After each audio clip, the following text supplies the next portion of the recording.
ሰላም ጤና ይስጥልን የተከበራችሁ ተመልካቾቻችን የጌታ ኢየሱስ ክርስቶስ ጸጋና ሰላም ይብዛላችሁ። ከክራይስት አርቢ ቴሌቪዥን ዜናዎችን ወደ እናንተ የምናደርስበት ሰዓት ላይ እንገኛለን። እኔም ተስፋፍቴ እንዲሁም ኢየሩሳሌም ጳራዳ በጋራ በመሆን ከመላው ስቱዲዮ ባለሙያዎች ጋር ወደ እናንተ እንደርሳለን። አብራችሁን ቆዩ።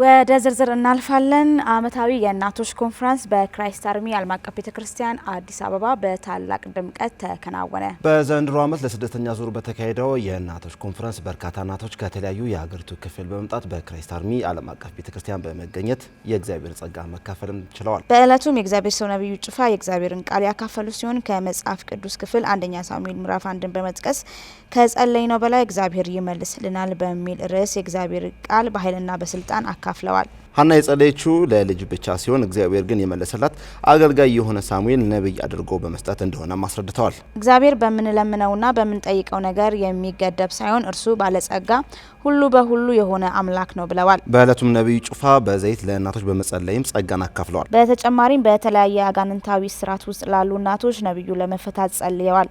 በዚህም ጸሎት እስራት ውስጥ የነበሩ በርካታ እናቶች ከእስራት ተፈተዋል። ይህ የእናቶች ኮንፈረንስ ከዚህ በኋላ ተጠናክሮ እንደሚቀጥልም ተጠቁሟል። በእናቶች ጸሎት ሀገር ቆሟል፣ አገልጋዮች በርትተዋል፣ ትውልድም ተጠብቋል፣ ቤተክርስቲያንም አሸብርቃ ቀጥላለች ሲሉ ነብዩ ጩፋ ተናገሩ። ነብዩ ይህን የተናገሩት ለስድስተኛ ዙር በክራይስት አርሚ ዓለም አቀፍ ቤተክርስቲያን በተዘጋጀው ልዩ የእናቶች ኮንፈረንስ ላይ ነው። የእናቶች ኮንፈረንስ በክራይስት አርሚ ዓለም አቀፍ ቤተክርስቲያን ላይ ላለፉት 6 ዓመታት በደመቀ መልኩ እየተካሄደ እንደመጣና እንደሚቀጥልም ተገልጿል። ይህ ኮንፈረንስ በክራይስት አርሚ ዓለም አቀፍ ቤተክርስቲያን ለምን እንደሚካሄድ ነብዩ ጩፋ ሲናገሩ በእናቶች ጸሎት ሀገር ቆሟል፣ አገልጋዮች በርትተዋል፣ ትውልድ ተጠብቋል፣ ቤተክርስቲያንም አሸብርቃ ቀጥላለች። ለዚህም በጓዳቸው የሚተጉ እናቶች ቢቻል ከዚህ በበለጠ ጸጋ ሊካፈሉ ይገባቸዋል ሲሉ ሀሳባቸውን ገልጸዋል። እንደ ክራይስት አርሚ ዓለም አቀፍ ቤተክርስቲያን በቀጣይ ጊዜያቶች ላይ የእናቶች ኮንፈረንስ በደመቀ መልኩ እንደሚቀጥልም በእለቱ ነብዩ ጩፋ ገልጸዋል። የክራይስት አርሚ ዓለም አቀፍ ቤተክርስቲያን የሰኔ 21 2018 ዓ.ም የእሁድ መደበኛ ፕሮግራሟን አከናውና አልፋለች። ተከናውኖ ባለፈው በዚህ ፕሮግራም ላይም የጸሎት የዝማሬ እንዲሁም የእግዚአብሔር ቃል አገልግሎት ጊዜ የነበረ ሲሆን በርካታ ምዕመናንም ከተለያዩ የሀገሪቱ ክፍል በመምጣት የእግዚአብሔርን ጸጋ መካፈል ችለዋል። ፍሬታሻ ተጨማሪ አላት። ተከናውኖ ባለፈው በዚህ ፕሮግራም ላይ የጸሎት የዝማሬ የእግዚአብሔር ቃል አገልግሎት ጊዜ የተከናወነ ሲሆን በርካታ ምዕመናን ከተለያዩ የሀገሪቱ ክፍል በመምጣት የእግዚአብሔርን ጸጋ መካፈል ችለዋል። የቤተ ክርስቲያኒቱ ባለራዕይና ፕሬዝዳንት የሆኑት ነብይ እዩ ጩፋ በእለቱ ያገለገሉ ሲሆን ከመጽሐፍ ቅዱስ ክፍል የዮሐንስ ራዕይ ምዕራፍ 1 ከቁጥር 9 ጀምሮ እስከ 18 ያለውን በመጥቀስ በፍጥሞ ደሴት የተገለጠ ክብር በሚል ርዕስ የእግዚአብሔርን ቃል በስልጣን ሰብከዋል። ሙሉ የራዕይ መጽሐፍ የተጻፈው በሐዋርያው ዮሐንስ እንደሆነና አጠቃላይ ምዕራፍ ሊያስተላልፍ የፈለገውን ሐሳብ በየምዕራፉ አብራርተዋል። ዮሐንስ ይህን ክፍል በራእይ ሲመለከት በፍጥሞ ደሴት እንደነበረና የኢየሱስን መልክ በማየት ማንነቱን ለመተረክ እንደቻለ ነብይ እዩ ጩፋ አስረድተዋል። እንደ እሳት ነበልባል የሚመስለው አይኖቹ ሁሉንም የሚያይና የሚፈርድ መሆኑን ያሳያል። ድምጹ ስልጣኑን ያሳያል። ከአፉ የወጣው ሰይፍ የእግዚአብሔር ቃል ኃይለኛ መሆኑን ያሳያል። ዮሐንስ ይህን ባየ ጊዜ እንደሞተ ሰው በመሆን ከእግሩ በታች እንደወደቀ የተናገረ ሲሆን ነብይ እዩ ጩፋ በበኩላቸው ኢየሱስን ያየ ሰው መቆም አይችልም ብለዋል። ዮሐንስም በዚህ ክፍል ለሰባቱ አብያተ ክርስቲያናት የሚሆን መልእክት በመቀበል መጻፍና ማስተላለፍ እንደቻለ በስብከት ጊዜያቸው ላይ አስረድተዋል።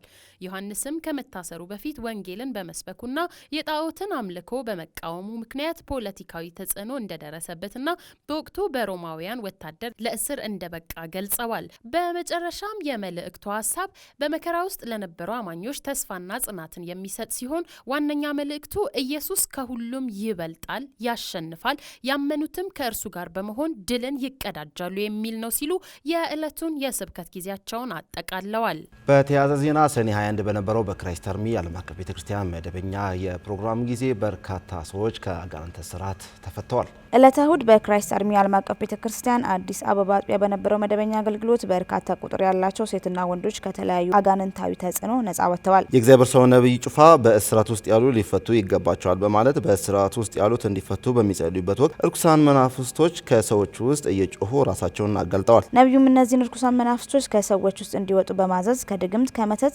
በገንዘብ ላይ የተሰራ እንዲሁም ከተለያዩ አጋንንታዊ እስራት ሴትና ወንዶች በዕለቱ ነጻ ሊወጡ ችለዋል። እነዚህ ነጻ የወጡ ሰዎች ከተለያዩ የሀገሪቱ ክፍሎች እንዲሁም ከአዲስ አበባ ዙሪያ መምጣታቸው ተገልጿል። ሀገር አቀፍ የአገልጋዮች ኮንፈረንስ በክራይስት አርሚ ዓለም አቀፍ ቤተክርስቲያን ሐምሌ 4 ተዘጋጀ። በቤተክርስቲያኒቷ ከሚደረጉ ኮንፈረንሶች መካከል አንዱ የአገልጋዮች ኮንፈረንስ ሲሆን በዚህ ዓመትም ሐምሌ 4 2018 በክራይስት አርሚ ዓለም አቀፍ ቤተክርስቲያን እንደሚካሄድ ተገልጿል።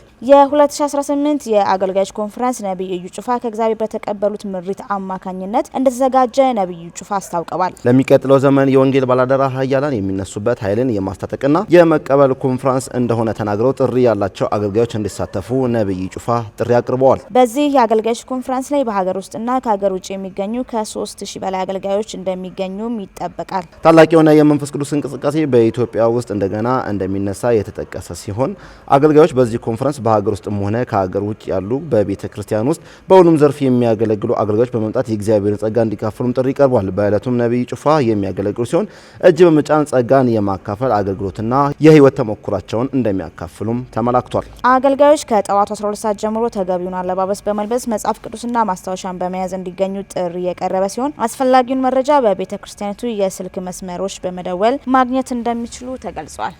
ሰኔ 26 እና 27 በክራይስት አርሚ ዓለም አቀፍ ቤተክርስቲያን በወላይታ አጥቢያ ታላቅ መንፈሳዊ ኮንፈረንስ መዘጋጀቱ ተገለጸ። የክራይስት አርሚ ዓለም አቀፍ ቤተክርስቲያን ባሏት በተለያዩ አጥቢያዎች ላይ እንዲህ አይነቱ መንፈሳዊ ኮንፈረንስ በየወሩ የምታዘጋጅ ሲሆን የእግዚአብሔር ድንቅና ታምራት እያደረገ እንደሚገኝና ብዙ ነፍሳት ወደ እግዚአብሔር መንግስት እየፈለሱ እንደሚገኝ ተጠቁሟል። በዕለቱም የክራይስት አርሚ ዓለም አቀፍ ቤተክርስቲያን ፕሬዝዳንት ነብይ እዩ ጩፋ በወላይታ አጥቢያ በመገኘት እንደሚያገለግሉ የተገለጸ ሲሆን አርብና ቅዳሜ ሙሉ ቀን ኮንፈረንሱ እንደሚካሄድ ተገልጿል። በኮንፈረንሱም ላይ የእግዚአብሔር ቃል በኃይል የሚታወስ ሲሆን በአጋንንት ስርዓት ውስጥ ላሉትና ለህሙማን እንደሚጸለይም ተመላክቷል። በዕለቱም ህዝበ ክርስቲያኑ አዳዲስ ነፍሳት በመጋበዝ በቦታው በመገኘት የእግዚአብሔርን ጸጋ እንዲካፈሉ ስትል ቤተ ክርስቲያኒቷም ጥሪዋን አቅርባለች። ተመልካቾቻችን ከክራይስት አርሚ ቴሌቪዥን ወደ እናንተ ለማድረስ የመረጥናቸው ዜናዎቻችን እነዚህን ይመስሉ ነበረ። ኢየሩሳሌም በዳዳና ምንተስኖት ሀብቴ በጋራ በመሆን ዜናዎችን ወደ እናንተ አድርሰናል። ከቀሪ ከክራይስት አርሚ ቲቪ ፕሮግራሞቻችን ጋር መልካም ቆይታ ይሆንላችሁ።